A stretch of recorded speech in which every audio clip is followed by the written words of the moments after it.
Hello, this is Linda Bell. I'm the program coordinator for the accounting program here at Park University. I want to share with you some changes being made in the accounting program.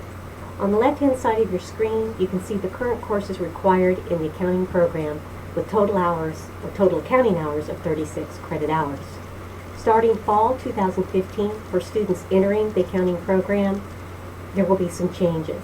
And by the way, these two columns are identical.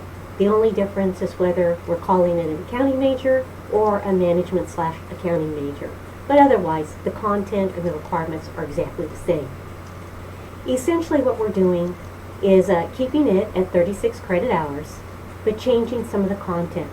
Specifically, instead of 2 courses at the intermediate level, we're going to stretch that out to 3 intermediate courses. In order to do that, we're going to condense Advanced Accounting 1 and 2 into 1 course. So instead of 2 intermediates and 2 advanced, we will now have 3 intermediates and 1 advanced accounting course. The idea behind all of this is so that we can cover the content better in the intermediate level, and we can add in some professional skills while we're doing that, such as Excel, research, writing, analysis, and career exploration. So students now will be required to complete these 33 hours in accounting, and then they'll have the option of selecting from this pool of courses to choose one of these. Specifically, courses that are going to change. Accounting 230 will no longer be required in the major. It will still be offered. Students can take it as an elective. It also will count as the minor in accounting. Advanced Accounting 1 is going to be replaced with Intermediate Financial Accounting 3, and then Advanced Accounting 2 is actually going to stay the same, except we're changing the name to Advanced Accounting.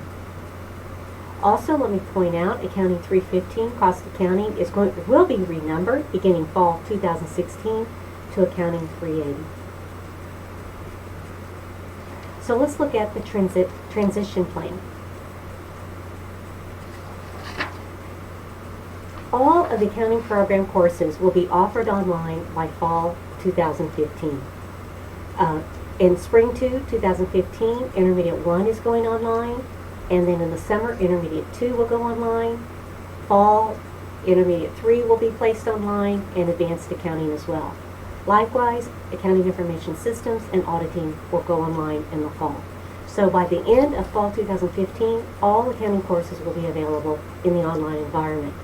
Now, while we are developing these courses for the online program, we are developing them using the new program.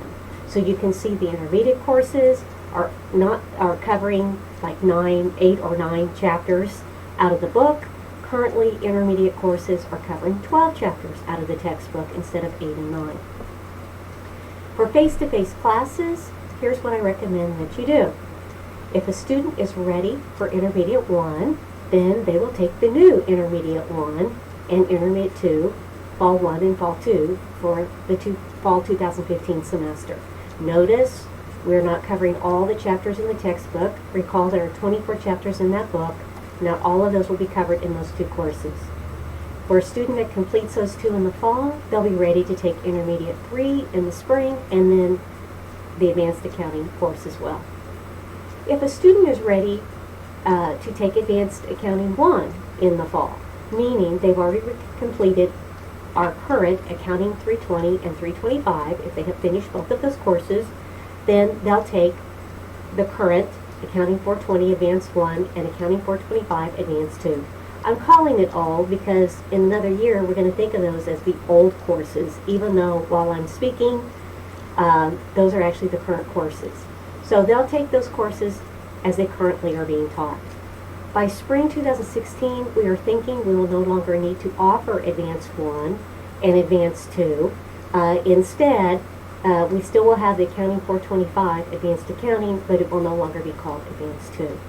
And we will no longer, absolutely will not need to have the Advanced 1 course, or that's what we're thinking. Instead, we'll have the Intermediate 3 course. So for those of you advising in the accelerated programs, when you are advising your students for the fall 2015 semester, here's what I recommend. If the student has completed Accounting 201 they are ready to take intermediate accounting. Please note that Accounting 202 is no longer a prerequisite for Accounting 320. So we're hoping to get students into intermediate at a quicker pace now, so earlier in and get them into the program. So those students can take Intermediate 1 and 2 in the fall. If a student has only had Intermediate 1, then for the fall semester, they can go ahead and take Intermediate 2. It will be the new Intermediate 2 course, and so it's going to repeat a couple of chapters or so that were covered previously in the Intermediate 1 course, but it's not enough to be a concern. So they'll be fine taking Intermediate 2 in the new method. If a student has completed our Intermediate 1 and 2, under the current approach, which I'm going to label here old, then they will take the old or the current Accounting 420 and Accounting 425 in the fall. Again, what you're seeing here is the same thing I'm advising over here. So if they're ready for Intermediate 1 and 2, they'll take the new intermediate courses. If they're ready for Advanced Accounting 1 and 2, they're going to use the old Advanced Accounting 1 and 2 courses. After fall 2015, then we should be able to just substitute courses for students based on equivalent courses. So let's look at that. So here's how we can transition things. Just a minute, I went the wrong way. Okay, so now here's how we can transition after fall 2015. Here is the list of accounting courses that will be offered in the future. Here's the current courses, and so for these current courses, here's the course that can substitute. And as I understand, we cannot force students to accept these substitutes, but it is something that you can offer out to the student as a course that they can take so that they can complete the program here at Clark. The main thing I want to point out, again, keep in mind Intermediate 1 and 2 complete 24 chapters. Now it's going to take 3 courses before we get through all 24 chapters. But we are, filling these courses with lots of other kinds of things as well beyond content. Advanced Accounting 1, if a student, for whatever reason, needs that after fall semester of 2015, they can substitute Finance 415 Financial Analysis and Planning for that particular course. If you have any questions, please let me know. We want to work out all possible kinks, so we appreciate any feedback that you can provide. And let me add in one more comment. If a student transfers in Intermediate 1 and 2 from a school that covers the entire textbook for intermediate, there is no need then for the student to take intermediate accounting. So instead of taking Intermediate 3, the student will take Finance 415, Financial Analysis and Planning.